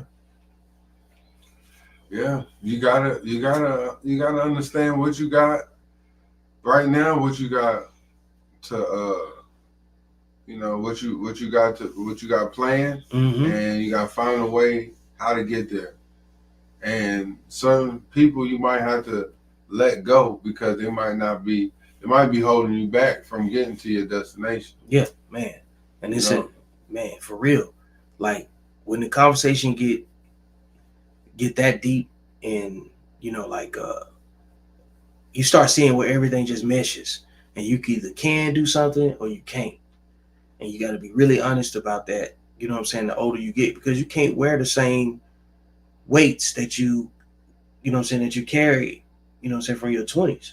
Mm-hmm. That's irresponsible to you in general. You can't have the same behavior from your 20s and your 30s and expecting better outcomes if you can admit that you were more undisciplined during that time. Yeah, well, don't care about how you got here. Just worry about where you trying to go. Where you trying to go? So how you gonna get there? Facts. Don't worry about that other shit. The other shit already gone. Yep. Like people got to stop worrying about or trying to blame their parents because the parents did the best that they can fucking possibly do at the time. Yep. Now, certain parents, other parents might be on that bullshit, like facts. The ones that's abusive and resent the kids and evil. They that's just pure evil, and I just pray for them. I pray for the child that had to go through that, and I pray for the parent that was taking them out through there. But I'm just speaking on just, you know what I mean, just. Remember earlier you said you gotta give yourself, you gotta forgive yourself, but you gotta forgive others. And true. I hate that dumbass saying, forgive and don't forget. Like, you need to forgive and forget. Forget that shit ever happened. What the hell you holding on to a fucked up memory for? It can't do nothing for you. It ain't gonna do nothing but stress your ass out even more. And it's gonna block blessings for the future. Let that shit go. Man, if you don't let it go, it's gonna make you bitter. Like holding on to something you can't change, that can be easily corrected is you basically signing up to poison yourself. Yeah, slowly. That's Slowly. what you're doing. You gonna let none of that shit. You're gonna let something that you can't control. You're gonna try to grab something. That's what happens when you try to control something. You eventually poison yourself with it. You're trying to control it because it's foreign to you, instead of understanding how it works. Yeah. You know what I'm saying? Like if you are in the wild and you had to live off the land, you have to pay attention to what the animals eat and what they avoid. Now everything that they can eat don't necessarily mean you can eat it. Right. So you still have to be very careful about that. But generally speaking, they're not going to go after something that's just deliberately toxic. You know what I'm saying? Yeah. So especially when you don't know the terrain, you don't even know. You don't know what's out there. You know what I'm saying? So you need to pay attention to what's already out there surviving. You know what I'm saying? Find out what's out there. And if you don't find that, if you want to go do that, that's a decision to make. Because sometimes you got to go in the wilderness like that and go out there and pick your battles, and but the whole process is still going to involve people. Yeah. Very rarely can you just reset by yourself, start all the way over. Yeah. And and it be an easy glide path without some sort of assistance. Yeah. You know what I'm saying? But if you got to go do it all by yourself with standing obligations, you know what I'm saying, and do it in a place where you ain't never been before, where you don't know nobody, that's way different. And very few people still got to get done. It still got to get done. No damn excuses. Yeah. Ain't no days off. None. Still got to get done. Got to happen because we still got to get over there. And then don't nobody care until you get over there. Sure don't. When you get over there, then you can sit down and tell your story of what you had to go through. Yeah, your story. But you ain't did enough. You got to keep on going. You ain't finished writing this chapter. Yeah, maybe your sacrifice, you might got to sacrifice a little bit more. Sometimes you have to. Yeah. Yeah, like we all don't like the sacrifice, but shit, that's what you can't get nothing. Given. You can't get nothing without giving something. Yeah. And whether we like the sacrifice or not, it's just all part of it. Like there's nobody that's experienced success without sacrifice. Matter of fact, even in the dictionary, sacrifice comes before success. So it's like everything's already written, man. Yeah. And even in the way that you learn it from your own experience, because you had to emulate something, and then you had to go try something, and what you emulate is the mindset, you know what I'm saying, of the different people that give you information. Yeah. That's what I treat people as in terms of like my engagements with them. It's like I'm getting more information to understand the next step I got to take. So I don't see anybody's engagement with me as being negative, even if they're a negative person. Because if you're not trying to find a lesson, you're not going to adapt. Yeah. You're not going to recognize when you might be, you know what I'm saying, in an unsafe situation. You know what I'm saying? Because if you just think it's just the norm that you're supposed to be out here pew pew pew the whole time, you're going to find what you're looking for. Right. You know, everything ain't hostile, but there's always threats. So the least you could do is avoid putting yourself in a hostile environment, because the threat is already there, whether you in a hostile environment or not. You can live in a nice community and something crazy can still happen. But when you start doing probability versus possibility, some zip codes, you got a higher probability of running into a certain type of level of violence than here, you know? So you got to be considerate of that. Why do you think the police certain places differently than others? Because they responding to the environment, and they actually dictating the environment. Yeah, and the response time is pretty fast too. Like under 5 minutes, they get there. Yeah. So they already in the area. They finna deal with you quickly. They already, they over on. You gotta watch your environment, man. Like you can't make a play, you can't call the right play if you don't respect the environment. You're gonna call a bunch of bad plays because you didn't respect the opposition. Yeah, like I said, it's windy as hell. You still trying to throw the ball. Yeah. You trying to everything look like Aflac out there. Yeah, you trying to go for it on 4th and 17. Yeah. And it's the second quarter. Yeah. You got punt. Yeah. Yeah, on the wrong side of the field. Yeah, you too aggressive. Yeah, you chose to throw a pass when we should have ran the ball. You know what I'm saying? Like, and that's how fragile it is to make the play. And that's why, like, when I'm going back to the because beginning, all you can do is run a pass. You can only run a pass. Yeah. So, and if I call a run instead of a pass, just like, or call a pass instead of a run, look at Marshawn Lynch. You know what I'm saying? Like, they still come to Marshawn and say, how come they didn't give you the ball, man? But what if you would have got stopped? Yeah. You know what I'm saying? Then what? You know? Like, you in the what if categories now. Yeah. And a lot of people like being in that gray area where they can always reimagine what could have happened. You know what I'm saying? To justify, you know what I'm saying, whatever. Forget it. Yeah. We got to make the next 5 plays. You got to make the next play. Forget about the last play. We didn't get it, so it ain't nothing to talk about. You got highlight in week 1, and we in week 17. That's what the film room is for. Yeah. We'll come back later on.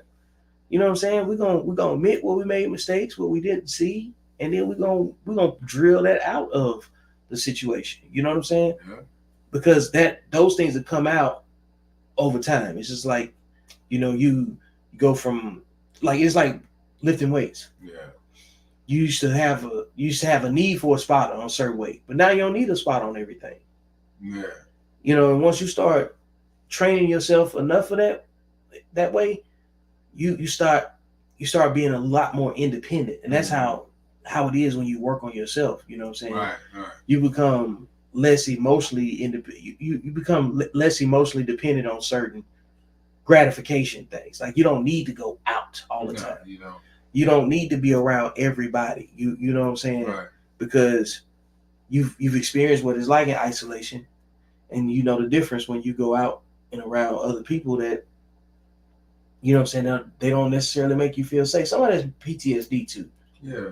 But I adhere to my PTSD. It ain't telling me anything bad. It's just telling me, hey, you need to put a time on this. Yeah. You can't be here too long. Yeah. Do your thing and go. Yeah. And get back to, you know what I'm saying, where you really feel peaceful at. Yeah. So, you know what I'm saying, a lot of people can't stay in their house.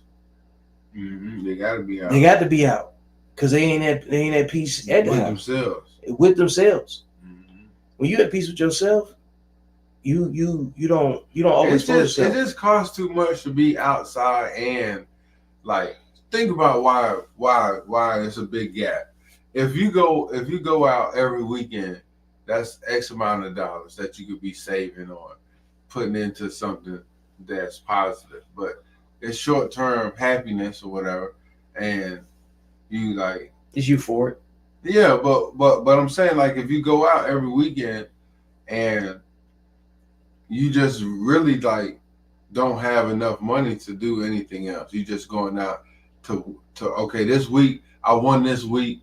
This is my celebration for this week, winning this week. And I get it, but you got to sacrifice a couple of those weeks, a lot of those weeks, so you can get to a greater or a bigger picture of a better thing that you're trying to do. Now, if you okay with just doing that, then hey, it's nothing, more power to you. There's nothing wrong with it. But just understanding that while we fucking broke, it's just the dumb shit that we do. Like, the people that we make rich, they ain't going out every weekend. No. They sacrifice a lot to grow this company and turn you to a customer. Yeah, and it worked. And it worked. Because you don't even have enough money to go buy this shit, but you still try to go out there and spend your hard-earned money. Yeah, like. But the thing is the cars, and you think about it. Back in the day, you could get you a nice car about $250, $300. Nice car note. Yeah, for sure. For $300, you can be doing something. Man, you can $300 car note sound crazy right now. Now it's anywhere between $600 to $1,200. Mortgage costs. Yeah, and that's just a size. That's the same note of a house. I give you an example.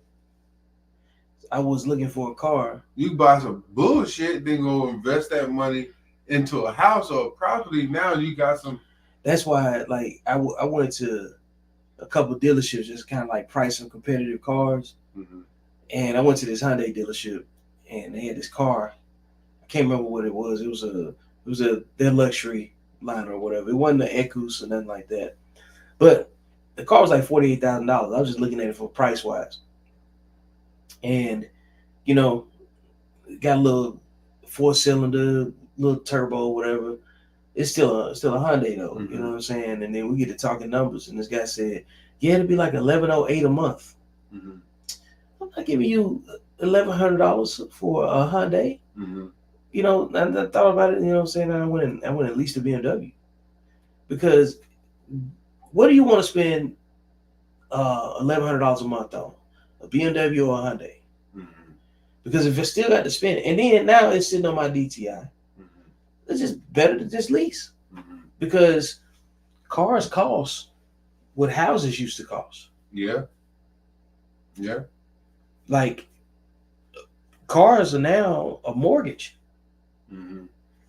And that's a huge economic thing to consider, because the cost of these things is not going down. No, and then they make one every year, and it kind of make you feel like you got to get a new car because the tech in them be so significant. You know what I'm saying? And it changes because they just make it better and better. You know, and you ain't gonna never be satisfied. So like, see, like when we grew up, there was like dream cars.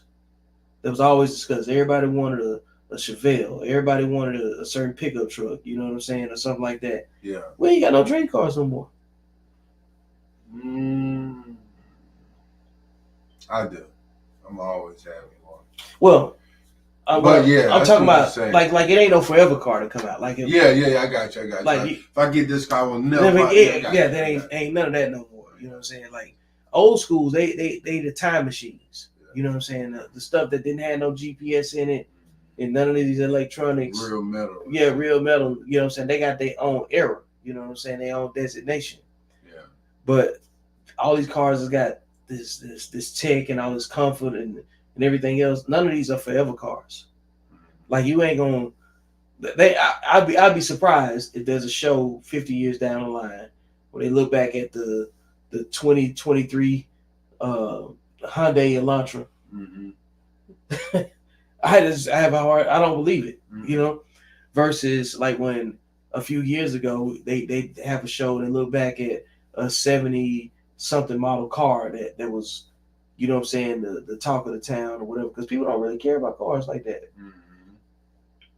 The people that do are car people, but most people want it just to be able to be mobile. Yeah, you gotta just use it for what it's supposed to do. Yeah, it had more utility. You know what I'm saying? It's still the same from thing. Point A to point B, man. Mm-hmm. That's it. But yeah. Now you right. Some people feel like, okay, it's a brand. I gotta go stick with this brand, or I gotta do this, I gotta do that. But really and truly, you just need you a car to get you from point A to point B. Mm-hmm. If you got a little size on you might need an SUV. If you doing a little picking up and dropping off some shit, you might need a pickup truck. So yeah, this depends on what you're trying to get. Yeah. But find your budget. You gotta find out what you can afford. Yeah, you know, for your tax bracket, because you're only supposed to pay like what, less than 15% of your income. Yeah, supposed to go to your car. So yeah, that's why we fucked up like that. We ain't run the numbers right.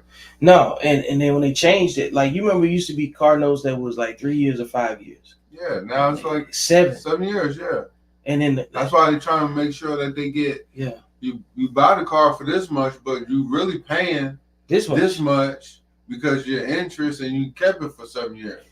So that's how they get you. But what you got to do is you got to learn the numbers, and then you can get rid of that motherfucker early. Yeah, but before it become a burden. Yeah, before you overspent all on this car just because you trying to damn pay it off. And then the design is for you not to pay it off. And it's designed when you pay it off, you're gonna be that shit gonna start breaking down. Yeah. Then you can't afford the fucking maintenance, and you can't fix it. So you just gotta get you another car, shit. So it just makes way more sense Get you the same one. to lease. Yeah. For real. Yeah. Like, let somebody else be responsible for the maintenance. Yeah. Pay a little extra. You know what I'm saying? Like, if you already paying Up front. you know, pay you a already little extra up front. You good to go. You already paying $800. You know what I'm saying, on a car that you might actually own, and now it's just taking up space on your DTI. Yeah. And it's gonna hinder you from getting more and more credit because they're looking at it where it's like, well, you got to pay this car off or something like that. You know, why do that for a car when you already you can't really leverage it if you had a property? Then now you can. Hey, this the collateral right here. The only way it makes sense is if you're doing something with the car that'll make it pay for itself. Yeah, that's different. You know what I'm saying? But if you just want a car for the sake of saying I got this luxury vehicle, 2023 Hyundai Elantra. Yeah, you might as well have it a luxury. Yeah, you know what I'm saying. So, and you can't do nothing with it. Can't do nothing with it. Like, and do you? As soon as you drive it off the light, huge L, and you stuck with it. Yeah, and you can't really sell it. Ain't nobody out there on the market to buy that. The value finna depreciate so fast. You better find something to do with it. You know what I'm saying? Because these ain't the cars that they used to be, man. Like, if you had like a little Toyota Corolla and you paid less than $20,000 for it, oh yeah, that's a win. It's a big win. You know what I'm saying? But now your average car is $48,000 to $62,000. Damn. Yeah. So that's a way different type of purchase than what people are really looking at. Hey man, you don't have your shit together, it's bankruptcy. Whew. And they coming to get the car. Yeah. Man, we're about to wrap up. It's been a great conversation, man. And like, to the people that's watching, I really appreciate y'all support and coming to hang out with us, listen to us run our mouth, you know, and try to sort out our realities, you know, how we want to move through the world and accomplish what we want to accomplish. And the only way you're going to be able to do that is if you show up so you can make a play. You got to make a play because can't nobody make a play for you. Sometimes if you do have somebody that can make a play for you, that's a blessing. You know what I'm saying? Yeah. But you got to have yourself set up so you can be in position to make a play for those that can make a play for you, you know? And then with that being said, you know, Mr. SLP, you know, lead us out on give us some game. They're taking a long sip. Man, what kind of game? Let me see. This year I challenge you to try to save about $2,000 a month. You know, you're gonna be like, damn, that's a lot, but hear me out. If you do the numbers, that's what, about 24,000. Yeah. And then if you do that for 10 years, you get 240,000. And that's just saved up for your older self when you're about 65. I mean, if you put that up somewhere, I mean, you get some compound interest and you can be having a nice retirement. And then you don't have to worry about no Social Security and nobody else trying to pay you what you work because you didn't pay yourself. So just try to sacrifice a little bit, but the older self will appreciate it. That's all I got for y'all. Man, I like it, man. Hey, check out the YouTube channel and catch the last couple shows if you missed them. And we out. Make sure you subscribe on all platforms and hit the like button and follow. Please leave your feedback in the comments. Make sure you hit up the super chat, leave a donation to support the platform. Yo chick make you mad, my chick make me a sandwich. Yo chick make you mad, my chick make me a sandwich.